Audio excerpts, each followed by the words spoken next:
नमस्कार, मी सुद्धा महाराष्ट्र खबर न्यूज मध्ये आपल्या सगळ्यांचे स्वागत। हडपसर मधील फुरसुंगी भागात झालेल्या खून प्रकरणाचा तपास करताना पुणे पोलीस गुन्हेगारी पार्श्वभूमी असलेल्या मित्राच्या त्रासामुळे त्याच्या चौघांनी तीक्ष्ण हत्याराने शस्त्राने वार करून खून केल्याची घटना हडपसर मधील फुरसुंगी भागात मंगळवारी रात्री घडली।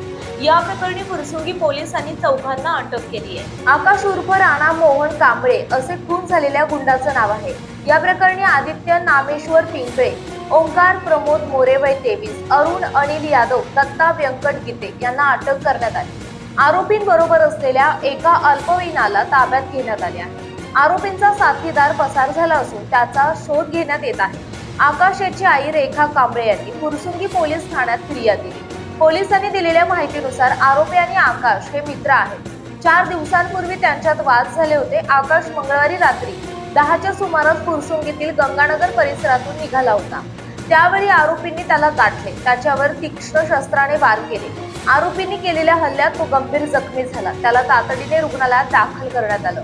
पोलीस उपायुक्त राजलक्ष्मी शिवणकर, विवेक मासाळ, सहाय्यक आयुक्त अनुराधा उदुमले, पोलीस निरीक्षक राजेश खांडे यांनी घटनास्थळी भेट दिली। पसार झालेल्या चौघा आरोपींना अटक करण्यात आली आहे।